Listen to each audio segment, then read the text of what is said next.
I'm very pleased to have this opportunity to visit this center. This is a great project.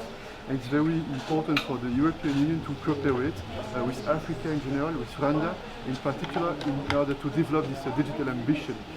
We think in Europe that climate change and the digital ambition are the two top priorities, and we would like also to develop this alliance between Africa and the European Union. And this here a very concrete project, a very interesting and useful space in order to make networks possible. We have decided to invest in order to develop the same kind of projects in other cities, not only in Kigali, in other cities in Rwanda, and we will cooperate very closely with the Rwandan authorities in order to make sure that we can develop and strengthen this very strong digital ambition. Couple of sites where the take part vaccinating people. How's the impression so far, and how's the European Union, how much money has the European Union given to Rwanda in terms of the vaccination? COVID-19 is a big challenge for the world, and we won't be safe until everyone is safe. And that's why it's a top priority for the European Union to work with our partners in Africa, in Rwanda. And I was very pleased on behalf of the European Union to support this COVAX facility, this COVAX program, because we took the decision through this program, which is now effective because we are able to deliver the doses. We are working in order to make sure that we can administer the vaccines. And I had the opportunity yesterday to pay visit to the health center in Rwanda. And it's very impressive because we can observe that there is a strong commitment in order to make sure that we are able to implement the vaccination campaign, which is key for the future. The next week and the next month will be very important, and we intend at the European level to continue all our efforts with all our partners in order to make sure that with the vaccines we are able to defeat COVID-19. It is also important at the economic level because this crisis has also economic and social consequences, and that's why it's very important to make sure that we are able as soon as possible to return to a more normal economic activity in order to provide growth, economic development, innovation, and to be able to improve the social situation everywhere. The European Union Parliament recently adopted a resolution about Paul Rusesabagina, who is a Belgian citizen and a Rwandan citizen. We want to know if you've had a chance to chat with the government in terms of these actions. I don't intend to express comments about my talks with the government.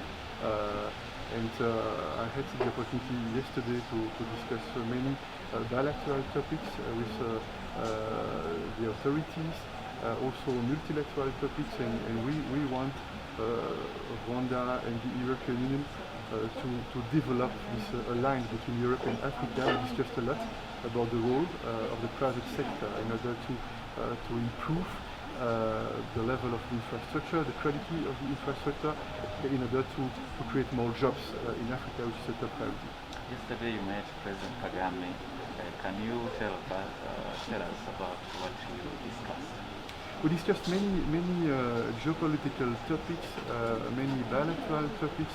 We have a strong and a sustainable partnership, Rwanda and the European Union. We are committed in order to support all the positive efforts for the development of the country. We discussed also different regional topics because the stability, the security is an important challenge for the continent and for the world. And we had the opportunity to exchange different views, different analysis about the different issues. Votre Excellence, le mois de mars est un mois dédié à la femme, à la francophonie. Y aurait-il un projet particulier à part ce qui a été mis en place pour encourager les femmes ou bien la francophonie en général, dans le sens où il faut faire face à la pandémie?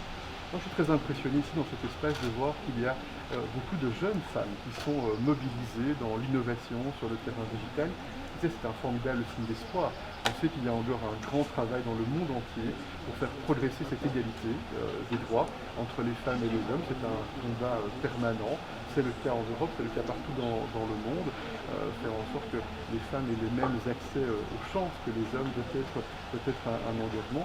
Et ici, ce qui est enthousiasmant, ce qui donne de l'optimisme, ce qui donne beaucoup d'espoir, c'est de voir des jeunes femmes qui font des études, qui sont engagées sur le terrain de l'innovation, sur le terrain digital. Et il faut aussi valoriser ces exemples optimistes. Y aurait-il un message particulier pour cette journée de la femme que vous pourriez dire à celles qui n'étaient pas encore sûres d'elles-mêmes pour les encourager? C'est certainement le message de la confiance. Je pense que les femmes, on le voit partout dans le monde, ont du courage, ont du talent, ont de l'énergie. Et donc on doit donner de la confiance, on doit donner du respect. Ça, c'est le message central qu'on veut donner aujourd'hui. Yeah, this is a top priority. We are convinced in the European Union that climate change and the digital ambition are the two top priorities in order to support more prosperity in the world. And that's why we want really to support all the positive and the ambitious efforts of Rwanda in order to invest in the digital world, in the digital innovation.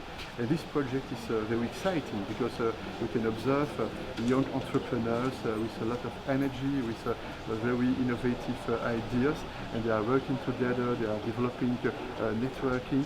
And we want to support this kind of projects, and that's why the EU decided to finance a partnership with the Rwandan authorities in order to make sure that in other cities, not only in Kigali, but in other cities in Rwanda, we can also develop those spaces, those workspaces, in order to make sure that other young people can also develop activities everywhere in Rwanda.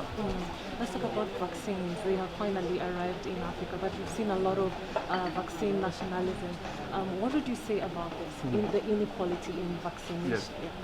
The first point is very important. In less than 1 year, the world succeeded to develop vaccines, which is unique, and it shows that the international intelligence, the collective intelligence, is key for our humanity.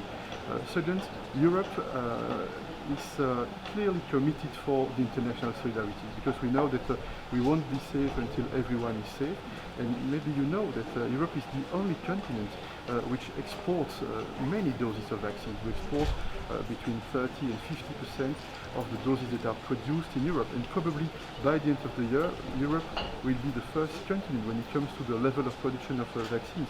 We decided also to invest a lot of money in this COVAX facility in order to make sure as soon as possible that our partners in Africa especially would have access to vaccines, which is the case now, because we observe, and we have observed the last days, the beginning of the vaccination campaign in many African countries, which is good, and we need to cooperate, we need to work together. There is one certainty. No one will be able to defeat COVID-19 alone. We need to cooperate, we need to work together, and this is what we try to do at the European level with all our partners. That's why I am here in Rwanda, that's why I will be tomorrow in Kenya, and we will continue to develop this common ambition. My last question, sir. Research and development. How can Africa just strengthen our research and development so that we are not always down in the tire? Yeah, you are right. It's an important challenge. That's why I think that the future partnership between Europe and Africa should be based more on the private sector, on the innovation, on the research. It's not a coincidence if I made the choice to pay a visit to this digital center, which is totally future oriented. And yesterday with President Kagame, we discussed the importance also to develop the pharmaceutical sector in this continent, in order to make sure in the future that there are facilities on this continent in order to make sure that in Africa it's possible to produce vaccines, and of course to invest also in research, in development. And for that we need this partnership between the private sector, the public authorities as well. And I hope in the next month, the next summit that we'll have with the African Union and the European Union, we will put those important challenges on the political agenda.